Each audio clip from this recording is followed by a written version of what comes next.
समस्त ख्रीष्ट प्रेमर मोर आंतरिक नमस्कार। प्रिय बंधुगण, आज भिडियो टिके लंबा ही पारे, किंतु आज भिडियो एमती किसी विषय आम मैंने शिखा जहाँकि आमर आत्मिक जीवन निमंते अत्यंत आवश्यक अटे। तेरे भिडियो को आम मैंने चालू रखा, आम मैंने आग को जीवा। तेबे गोटे कथा मुझे कही रखुच्छी, किसी दिन पूर्व जने भाई मत कमेंट कले और जने भाई मत कमेंट कले एवं से मत कहले जे मोर किसी प्रश्न रही अछि और जहाँकि आपण ठार मु उत्तर मु पाइबा चाहूँगी। कारण मु अनेक प्रभुंकर दास मान सहित कंटाक्ट कली, से कहले जे यही प्रश्न गुड़िकर उत्तर मत दिंतु। मु बहुत विनती कली किंतु कई मत मोर कथा कहीं सुनले ना। तेणु मु आपण को वर्तमान कंटाक्ट करी अछि और आपण दयाकोरी मोर केतोटी प्रश्नर आपण उत्तर दिंतु। से जन प्रभुंकर लोक आउ तेबे देखिबा मो द्वारा जहा कि संभव प्रभु मत जति दान दे से अनुसार मु चेष्टा करी भाईंकर समस्त प्रश्नर उत्तर देवा। आपण तो जानी कि जान थे मुझे जाने ना, मोर दुईटी चैनल अच्छी हूँ उड़िया चैनल जोटा कि आत्मिक औषध और हिंदी में गोटे चैनल अच्छी जार ना हूँ बिब्लिकल ट्रिटमेंट। मुझे जाने ना से भाई क्यों चैनल वीडियो देखी मत माने प्रश्न कर किंतु से भी जहाँ कि पठे सब हिंदी भाषा ही लिखाई से भावुची से बोधे से हिंदी चैनल को जाइकी से वीडियो देखिकी तांकर मनर कथा मत जन। तेबे से हिंदी हो कि उड़िया हो से जाए आसे ना, किंतु से जो प्रश्न गुड़िक कर से प्रश्न गुड़िक देखिली मु देखिली वास्तविक आमर ख्रीस्टान मानकर लाइफ रे ए समस्त विषय निहाती घटुअछि। तेणु मु भाविली आपण को मध्य ए विषय अवगत करदेवी। तेबे तांकर प्रथम विषय होछि सर्वधर्म समाज। सर्वधर्म समाज कहले माने सेठी अनेक गुडी धर्म गुड़िक थे, सबु धर्म थे। एमती गोटे समाज बर्तमान अच्छी भारत में जो सबु धर्म लोक मैंने भाग नि आलोचना करते। से हिंदू हो, मुस्लिम हो, ख्रीस्टान हो, से सिख हो, बौद्ध हो, सबु प्रकार धर्म लोक मैंने सेठार उपस्थित रही समानकर मतदान करते। तेबे तांकर प्रश्न होछि ए विषय बाइबल आमर कौन वर्णना करे, बाइबल आम कौन शिक्षा दिए, या कौन बिब्लिकल। तेबे गोटे विषय मुझे कही रखुच्छी, जदि आमे माने पढ़िबा द्वितीय कोरिन्थियो 6 पर्वर 14 पद आम के पढ़ीदबा। द्वितीय कोरिन्थियो 6:14 एठारे लिखा अछि, अविश्वासी मान सहित असमान रूप जोसा न जाओ, कारण धर्म और अधर्म मध्य कि सहयोगिता अबा अंधकार सहित आलोकर कि सहभागिता। 15 पद, बिलियर सहित ख्रीष्टंकर कि मिलन किंबा अविश्वासी सहित विश्वासी कि अंश। 16 पद, प्रतिमा सहित ईश्वर मंदिर कि संबंध, कारण आमे माने जीवित ईश्वर मंदिर जेपरि ईश्वर कही आमे समान मध्य बास करिबा और समान मध्य भ्रमण करिबा। आमे समान ईश्वर हवा और सेमाने आंबर लोक हेबे। तेबे प्रिय बंधुगण, अंधकार सहित आलोकर कौन भी संबंध नहीं।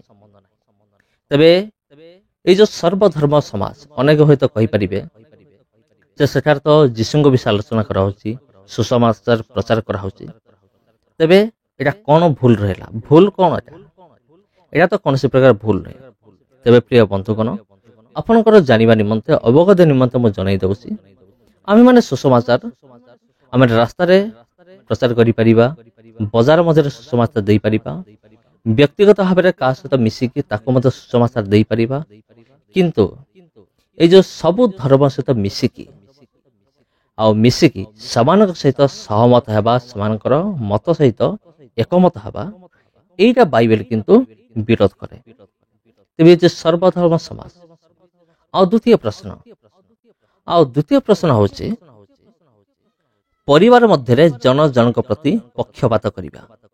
ଏହା କ'ଣ ବିବ୍ଲିକାଲ କି? ତାଙ୍କର ପ୍ରଶ୍ନ ହେଉଛି।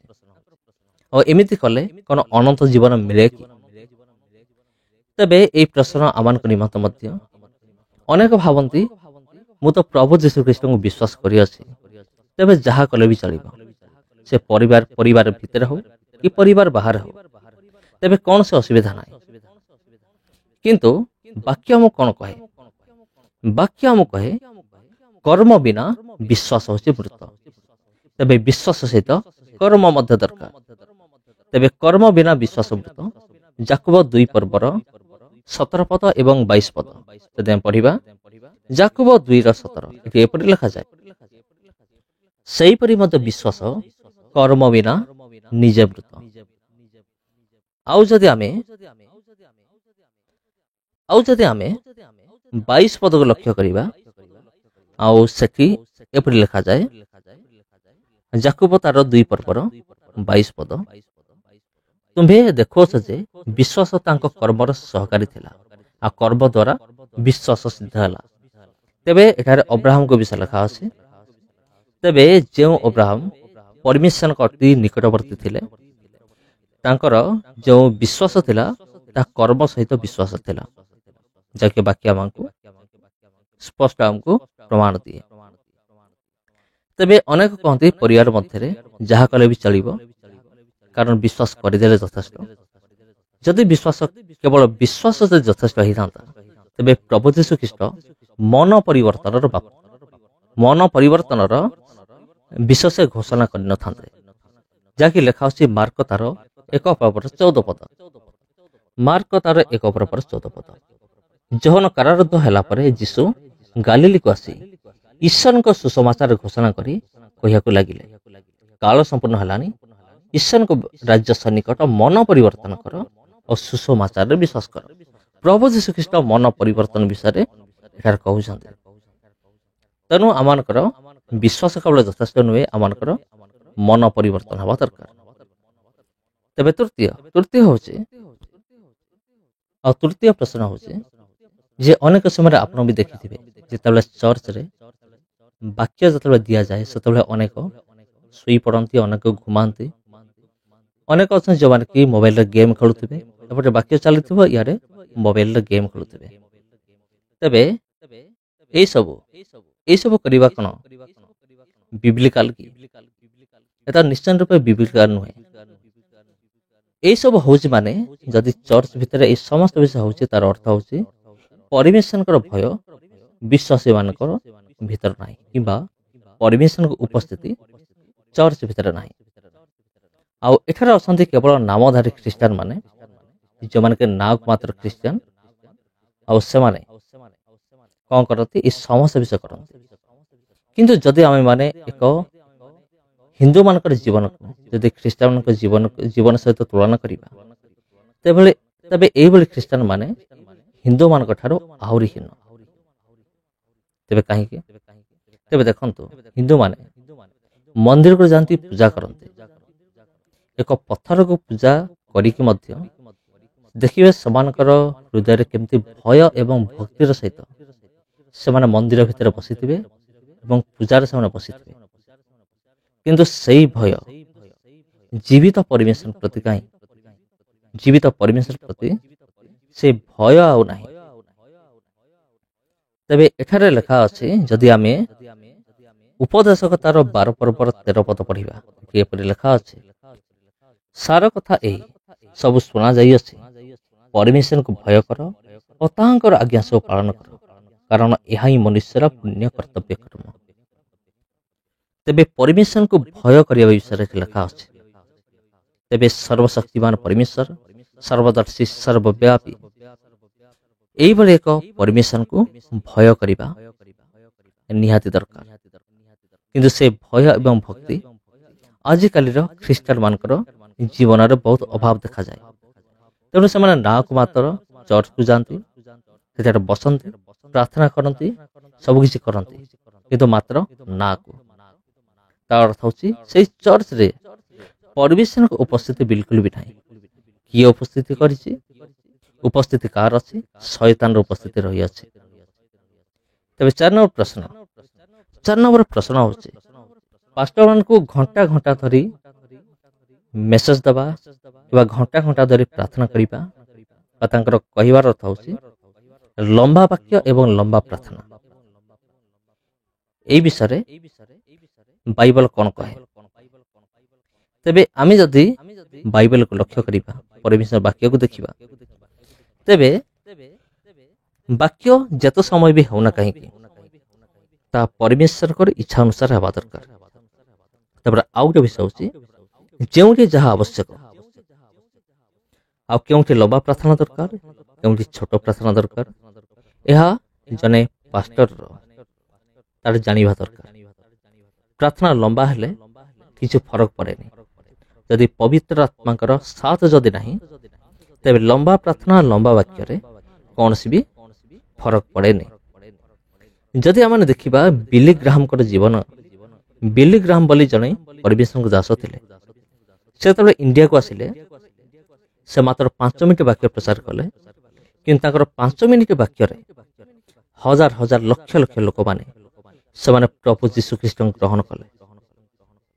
ତେବେ ଦେଖନ୍ତୁ, ଗୋଟିଏ ଘଣ୍ଟା ବାକ୍ୟ ଦେଇକି କୌଣସି ଆତ୍ମା ଲାଭ ନ କରିବା ଆଉ ମାତ୍ର 5 ମିନିଟ ବାକ୍ୟ ଦେଇକି ହଜାର ହଜାର ଆତ୍ମା ଲାଭ କରିବା, କୋଉଟା ସବୁଠାରୁ ଶ୍ରେଷ୍ଠ? ବରଂ ମୁଁ କହିବି, ଲମ୍ବା ବାକ୍ୟ ପ୍ରଚାର କରିବା ଅପେକ୍ଷା ଆତ୍ମାର ସହିତ, ଶକ୍ତିର ସହିତ, ଆତ୍ମାଙ୍କର ଶକ୍ତିର ସହିତ, ଆତ୍ମାଙ୍କ ସାହାଯ୍ୟରେ ଅଳ୍ପ ସମୟ ବାକ୍ୟ ପ୍ରଚାର କରିବାଟା ବେଟର ହେବ। ତେବେ ଏହା ହିଁ ପବିତ୍ର ଶାସ୍ତ୍ର ବାଇବେଲ ମଧ୍ୟ ଆମମାନଙ୍କୁ ଚେତନା ଦିଏ, ଚାଳନା ଦିଏ। ଏବଂ ପଞ୍ଚମ ପ୍ରଶ୍ନ ହେଉଛି, ସାଧାରଣତଃ ବେଳେବେଳେ ଚର୍ଚ୍ଚ ଭିତରେ ମଧ୍ୟ ଅନାଥ ମାନଙ୍କ ସହିତ ଦୁର୍ବ୍ୟବହାର କରାଯାଏ, ଆଉ ଏଇ ପ୍ରତି କ'ଣ ରହିଅଛି? ଏହା କ'ଣ ବିବ୍ଲିକାଲ କି? ଏହା ବିଲକୁଲ ମଧ୍ୟ ବିବ୍ଲିକାଲ ନୁହେଁ। ଆଉ ଲେଖା ଅଛି ହିତୋପଦେଶତାର 19 ପର୍ବର 17 ପଦରେ, ଯେ ଦରିଦ୍ରକୁ ଦୟା କରେ ସେ ସଦାପ୍ରଭୁଙ୍କୁ ଋଣ ଦିଏ, ପୁଣି ସେ ତାର ଉତ୍ତମ କର୍ମର ପରିଶୋଧ କରିବେ। ତେବେ ଆଉ ଗୋଟେ ମଧ୍ୟ ଆମେ ଦେଖିବା ଯାକୁବ ତାର 1 ପର୍ବର 27 ପଦ। ଏଠି ଲେଖା ଅଛି, ଅନାଥ ଓ ବିଧବା ମାନଙ୍କୁ ସେମାନଙ୍କ ଦୁଃଖାବସ୍ଥାରେ ସଂକଳେଇବା, ପୁଣି ସଂସାରରୁ ଆପଣାକୁ ନିଷ୍କଳଙ୍କ ରୂପେ ରକ୍ଷା କରିବା। ଏହା ଆମମାନଙ୍କ ଈଶ୍ୱର ଓ ପିତାଙ୍କ ସାମରେ ବିଶୁଦ୍ଧ ଓ ନିର୍ମଳ ଧର୍ମ ପରାୟଣତା ଅଟେ। ତେବେ ଏହା ମଧ୍ୟ ବାକ୍ୟ ଆମମାନଙ୍କୁ କହେ ଯେ ଅନାଥ ବିଧବାମାନଙ୍କ ପ୍ରତି ଆମେ ମାନେ ସଦୟ ହେବା, ସେମାନଙ୍କୁ ସାହାଯ୍ୟ କରିବା। ଆଉ ଗୋଟେ ମଧ୍ୟ ଆମେ ଦେଖିପାରିବା ଯାତ୍ରା ପୁସ୍ତକ ତାର 22 ପର୍ବର 22 ପଦ। ଯାତ୍ରା ପୁସ୍ତକ 22ର 22 ଏଠାରେ ଏପରି ଲେଖାଯାଏ, ତୁମେମାନେ କୌଣସି ବିଧବା କି ପିତୃହୀନ ସନ୍ତାନକୁ କ୍ଲେଶ ଦେବ ନାହିଁ। ପୁରା ବାକ୍ୟରେ ସ୍ପଷ୍ଟ ଲେଖାଯାଇଛି, ତୁମେ କୌଣସି ପିତୃହୀନ ବାଳକକୁ, ଯାହାର ପିତା ମାତା ନାହାନ୍ତି, ଅନାଥକୁ ତୁମେମାନେ କ'ଣ କରିବ ନାହିଁ? ଦୁଃଖ ଦେବ ନାହିଁ ଲେଖା ଅଛି। ଆଉ 6 ନମ୍ବର ପ୍ରଶ୍ନ ହେଉଛି, ଚର୍ଚ୍ଚର ଲିଡର ମାନଙ୍କ ଦ୍ୱାରା ଯେମିତିକି ବ୍ୟଭିଚାର କରିବା, ଚାମଚାଗିରି କରିବା, ଅନ୍ୟର ବିରୁଦ୍ଧରେ ସାଜିଶ କରିବା, ଏ ସମସ୍ତ ବିଷୟ ବିବ୍ଲିକାଲ କି? ଆଉ ଏଇଭଳିଆ ଲୋକମାନେ ଯେତେବେଳେ ଭୁଲ କରନ୍ତି, ସେତେବେଳେ ଅନ୍ୟମାନେ ମଧ୍ୟ ଚୁପ୍ ରୁହନ୍ତି, କାରଣ ସେମାନେ ଚର୍ଚ୍ଚକୁ ଅଧିକ ଦାନ ଦଶମାଂଶ ଏ ସମସ୍ତ ବିଷୟ ଦେଇଥାନ୍ତି। କୌଣସି ଚର୍ଚ୍ଚର ଫଙ୍କସନରେ ମଧ୍ୟ ବହୁତ ମୋଟା ଆକାରରେ ସେମାନେ ଦାନ ମଧ୍ୟ ଦେଇଥାନ୍ତି। ତେଣୁ ସମସ୍ତେ ଚୁପ୍ ରୁହନ୍ତି, ଆଉ ସେ ଭୁଲ କଲେ ମଧ୍ୟ ସେ ବିଷୟ ଦେଖିକି ସମସ୍ତେ ଚୁପ୍ ରୁହନ୍ତି। ତେବେ ଏହା କ'ଣ ବିବ୍ଲିକାଲ କି? ତେବେ କହି ଦେଖୁଛି, ଏହା ବିବ୍ଲିକାଲ ବିଲକୁଲ ନୁହେଁ। ସେ ବଡ଼ ହଉ କିମ୍ବା ଛୋଟ ହଉ, ଯିଏ ଭୁଲ କରୁଅଛି ତାକୁ ଅନୁଯୋଗ କରିବା ଦରକାର। ସେ ପଦବୀରେ ହଉ କିମ୍ବା ବୟସରେ ହଉ, ବଡ଼ ହଉ କିମ୍ବା ସାନ ହଉ, ସେ ଯାହା ବି ହଉ, ତାକୁ ଅନୁଯୋଗ କରିବା ଦରକାର। ଯିଏ ଭୁଲ କରିଛି ତାକୁ କହିବା ଦରକାର। ହିତୋପଦେଶତାର 31 ପର୍ବ ତାର 9 ପଦ। ଏଠି ଏପରି ଲେଖା ଅଛି, ମୁଖ ଫିଟାଇ ଯଥାର୍ଥ ବିଚାର କର, ପୁଣି ଦୁଃଖୀ ଓ ଦରିଦ୍ର ମାନଙ୍କର ସୁବିଚାର କର। ମୁଖ ଫିଟେଇ ବିଚାର କରିବା ବିଷୟରେ ଲେଖା ଅଛି। ତେଣୁ ଆମେ ମାନେ ମୁହଁ ଖୋଲିବା ଦରକାର। ଅନ୍ୟକୁ ଦେଖିକି ଚୁପ୍ ରହିଲେ ମଧ୍ୟ ଚଳିବ ନାହିଁ। ସେ ବଡ଼ ହଉ କି ଯିଏ ହଉ ଆମେ ତାକୁ ଅନୁଯୋଗ କରିବା। ପ୍ରଭୁ ଯୀଶୁଖ୍ରୀଷ୍ଟ ମଧ୍ୟ ସାଧୁ କି ଫାରୁସୀମାନଙ୍କୁ ଡାଇରେକ୍ଟ କହୁଥିଲେ, ରେ କପଟି, ରେ ସର୍ପ, ଏ ସମସ୍ତ ବିଷୟ କହୁଥିଲେ, ସର୍ପର ବଂଶଧର। ତେବେ ସପ୍ତମ ପ୍ରଶ୍ନ ହେଉଛି, ଯେତେବେଳେ ୟୁଥର ଲିଡର ମାନେ ଯେତେବେଳେ କୌଣସି କଟେଜ ମିଟିଂରେ ଆଟେଣ୍ଡ କରନ୍ତି, ସେତେବେଳେ ସେମାନଙ୍କୁ ଯେତେବେଳେ କୌଣସି ଖାଇବା ପିଇବା ଯେତେବେଳେ ସେମାନଙ୍କୁ ପ୍ରଦାନ କରାଯାଏ, ସେମାନେ ବହୁତ ତାରିଫ କରନ୍ତି, ବହୁତ ପ୍ରଶଂସା କରନ୍ତି। କିନ୍ତୁ ଯେତେବେଳେ ସେମାନେ ରାସ୍ତାଘାଟରେ କିମ୍ବା ବଜାରରେ ଦେଖା ହୁଅନ୍ତି, ସେତେବେଳେ ନ ଦେଖିଲା ପରି ଆଉ ସ୍ୱାର୍ଥପର ଭାବରେ ସେମାନେ କ'ଣ କରନ୍ତି, ନିଜର ମୁହଁକୁ ଲୁଚେଇ ଦିଅନ୍ତି, ଦେଖିକି ନ ଦେଖିଲା ପରି ବ୍ୟବହାର କରନ୍ତି। ଆଉ ଏପରିକି ବହୁତ ସ୍ୱାର୍ଥପର, ପାଖଣ୍ଡୀ, ଧନଲୋଭୀ ଏପରି ବ୍ୟକ୍ତିମାନେ ମଧ୍ୟ ଅଛନ୍ତି। ତେବେ ଏମାନଙ୍କ ବିଷୟରେ ବାଇବେଲ କ'ଣ କହେ? ଆଉ ଅନେକ କହନ୍ତି, ଥରେ ଆମେମାନେ ଉଦ୍ଧାର ପାଇଗଲୁ ମାନେ ଆମମାନଙ୍କର କୌଣସି ଅସୁବିଧା ନାହିଁ। ଥରେ ଆମେ ଉଦ୍ଧାର ପାଇଗଲୁ ମାନେ ଆମେ ସାରା ଜୀବନ ଆମେ ଉଦ୍ଧାର ପାଇଗଲୁ, ତେବେ ଆମର ମଝିରେ କୌଣସି ଆଉ ପ୍ରୋବ୍ଲେମ ହେବ ନାହିଁ। ତେବେ ସେମାନଙ୍କ ନିମନ୍ତେ ଗୋଟେ ବିଷୟ ମୁଁ କହି ରଖୁଅଛି, ଯେଉଁମାନେ ଏହିଭଳି ମନୋଭାବ ରଖି କାର୍ଯ୍ୟ କରନ୍ତି, ସେମାନଙ୍କୁ ମୁଁ କହି ରଖୁଛି, ଲୋକ ଦେଖାଣିଆ ପ୍ରେମର କିଛି ମଧ୍ୟ ମୂଲ୍ୟ ନଥାଏ। ଯଦି ଆପଣ ପଢ଼ିବେ 1 Corinthians ତାର 13 ପର୍ବ, ସେଠି ପ୍ରେମ ବିଷୟରେ ଏକ ସମ୍ପୂର୍ଣ୍ଣ ଗୋଟେ ଲିଷ୍ଟ ରହିଅଛି, ପ୍ରେମ କାହାକୁ କୁହାଯାଏ। ତେବେ କେବଳ ଲୋକମାନଙ୍କୁ ସନ୍ତୁଷ୍ଟ କରିବା ପାଇଁ କେବଳ ଲୋକ ଦେଖାଣିଆ ପ୍ରେମ କରିବା ସବୁଠାରୁ ଭୁଲ ବିଷୟ ଅଟେ। ଆଉ ପ୍ରେମ ଏମିତି ହେବା ଦରକାର, ଯେଉଁ ପ୍ରେମ ପ୍ରଭୁ ଯୀଶୁଖ୍ରୀଷ୍ଟ ଆମକୁ ଶିଖେଇକି ଯାଇଛନ୍ତି, ସେଇ ପ୍ରେମ। ଆଉ ଯେଉଁମାନେ କହନ୍ତି ଥରେ ଆମେ ଉଦ୍ଧାର ପାଇଗଲୁ ମାନେ ବିଶ୍ୱାସ କରିଗଲୁ, ଥରେ ଉଦ୍ଧାର ପାଇଗଲୁ, ତାପରେ ଆଉ କୌଣସି ବି ପ୍ରୋବ୍ଲେମ ହେବ ନାହିଁ। ତେବେ ସେମାନଙ୍କ ନିମନ୍ତେ ଗୋଟେ ବାକ୍ୟ ମୁଁ ପଢ଼ିବା ପାଇଁ ଚାହେଁ, ଏଭ୍ରି ତାର 10 ପର୍ବ 26 ପଦ ଏବଂ 27 ପଦ। 26 ପଦ, କାରଣ ସତ୍ୟ ଜ୍ଞାନ ଲାଭ କରିବା ପରେ ଯଦି ଆମେମାନେ ସ୍ୱଚ୍ଛାପୂର୍ବକ ପାପ କରୁଥାଉ, ତେବେ ପାପାର୍ଥକ ବଳିଆ ଅବଶିଷ୍ଟ ନଥାଏ। 27, ବରଂ ବିଚାରର ଏକ ପ୍ରକାର ଭୟଙ୍କର ପ୍ରତୀକ୍ଷା ଓ ବିପକ୍ଷମାନଙ୍କୁ ଗ୍ରାସକାରୀ ଅଗ୍ନିର ପ୍ରଚନ୍ନତା ଅବଶିଷ୍ଟ ଥାଏ।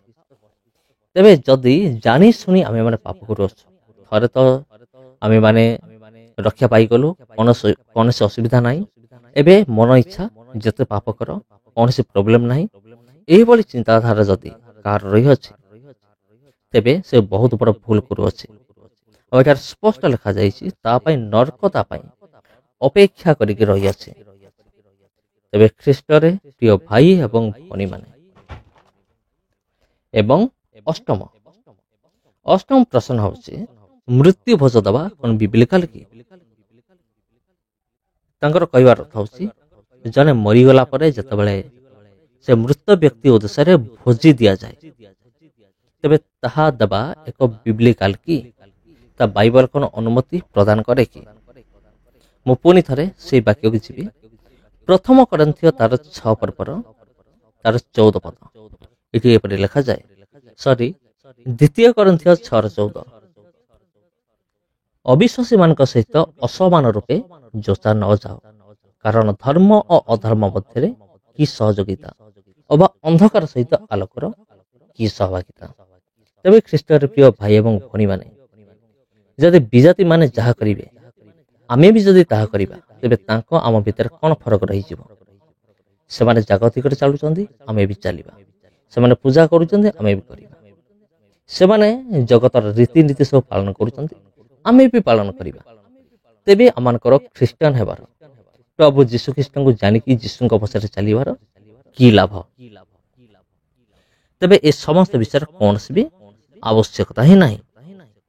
ତେବେ 9 ନମ୍ବର ହେଉଛି, ଆମ ଜାଗାରେ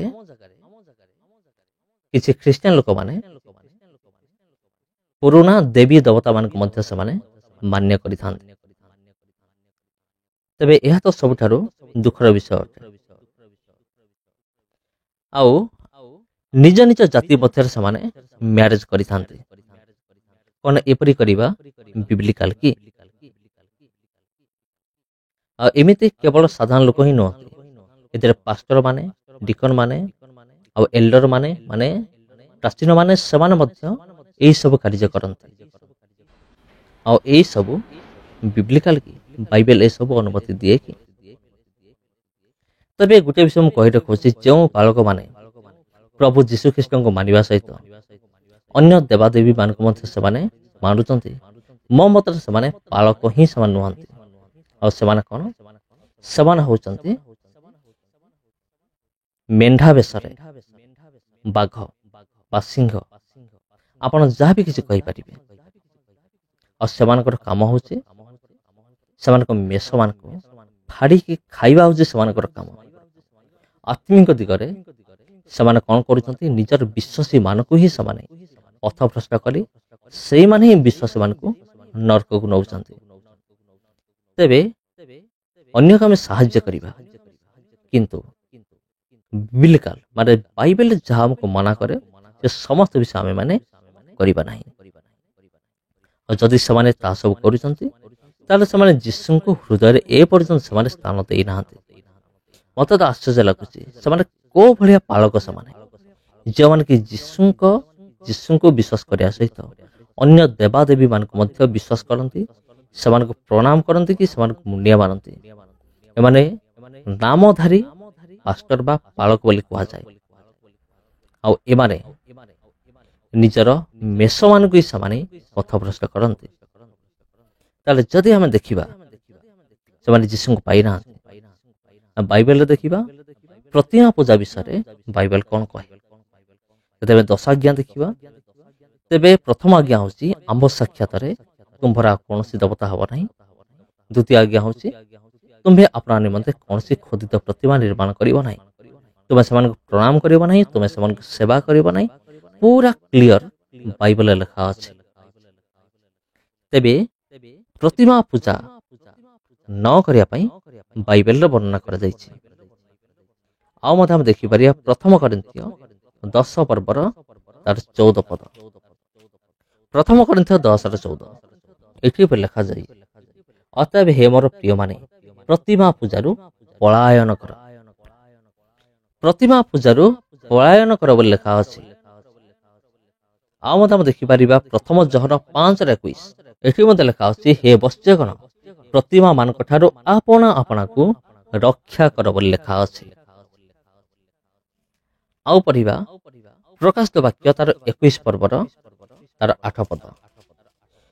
ପ୍ରକାଶିତ ବାକ୍ୟ 21:8 ଏଠି ଏପରି ଲେଖାଯାଏ, କିନ୍ତୁ ଯେଉଁମାନେ ଭୀରୁ, ଅବିଶ୍ୱାସୀ, ଘୃଣ୍ୟ, କଳଙ୍କିତ, ନରଘାତକ, ବ୍ୟଭିଚାରୀ, ମାୟାବୀ ଓ ପ୍ରତିମା ପୂଜକ, ସେମାନେ ଓ ସମସ୍ତ ମିଥ୍ୟାବାଦୀ ଅଗ୍ନି ଓ ଗନ୍ଧକ ପ୍ରଜ୍ୱଳିତ ହ୍ରଦରେ ଅଂଶ ପାଇବେ। ଏହା ହିଁ ଦ୍ୱିତୀୟ ମୃତ୍ୟୁ। ଲେଖା ଅଛି ସେମାନେ କୋଉମାନେ ନର୍କକୁ ଯିବେ, ସେମାନଙ୍କ ଗୋଟେ ଲିଷ୍ଟ ଏଠାରେ ଅଛି।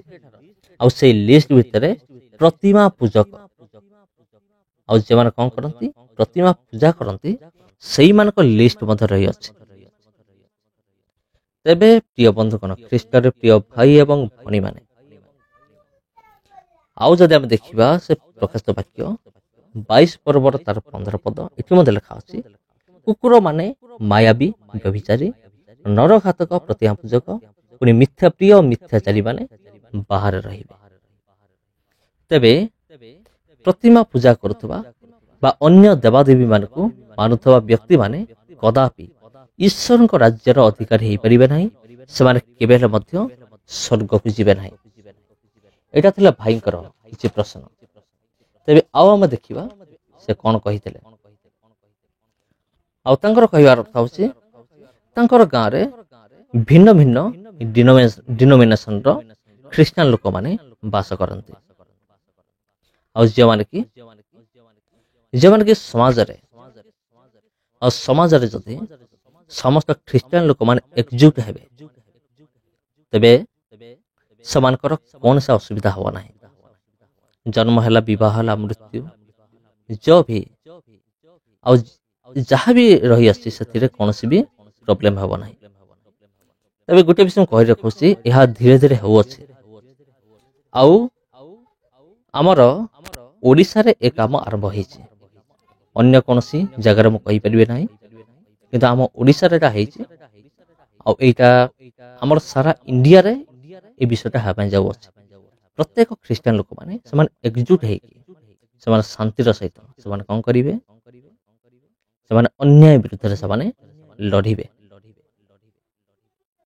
किंतु अनेक पालक मान असंती डिकर मान असंती अन्य डिनोमिनेशन जो लोक मान असंती मेन मेन लोक माने सेमानक मध्यरु अधिकांश प्राय बहुत लोक माने सेमाने एई सब के समान पसंद करते नहीं। अन्य ख्रीस्टान मान सजे मिसिबा तांका सहित एकजुट हेबा एई सब सेमाने करते नहीं। किंतु जदि सेमाने मिसि जाते तेबे बहुत भलो होंता। सेमाने काहेकि मिसिबे नहीं तार मध्य गोटे कारण रही अछि। कारण द्वितीय कोरिन्थियो 4:4 लिखा जाए प्रभु यीशु ख्रीष्टकर जो गौरवमय आलोक रही अछि ता जेपरि लोकमानक साक्षात प्रकाश न पाऊ सेथिबाई जगतपति कौन करिछि लोकमानकर ज्ञान चक्षु को अंध करिक रखि अछि। हां बंधुगण कौन करिछि अंध करिक रखि अछि। सेथिबाई समाने ए समस्त विषय समाने करिवे नाही। आ जदि हेई जानता बहुत भलो होंता। आ सेमान आशा करंती काले सेमानकर दान दशमांश बंद हेई जिवो ए सब सेमाने चिंता करंती। सेथिबाई सेमान अन्य मान सहित मिसंती नाही। प्रभु यीशु ख्रीष्ट जतेबेले तांको शिष्य मान को शिक्षा दउतले ते साधारण लोक मान को से दृष्टांत माध्यम रे कथा कहउतले। सेति मध्ये गुटे दृष्टांत होची गहम एवं बालुंगार दृष्टांत। जे गहम बढ़िला गहम के सहले बालुंगा भी बढ़िला। आ आजि काली ख्रीस्ट समाज भितरे गहम अछि एवं बालुंगा मध्ये रही अछि। तेणु हमको बुझी विचारी काम करिया को पड़िबो। तांकर कहिबार आउ मते से कहिसंती जे मनुष्य को सोशल प्राणी अटे।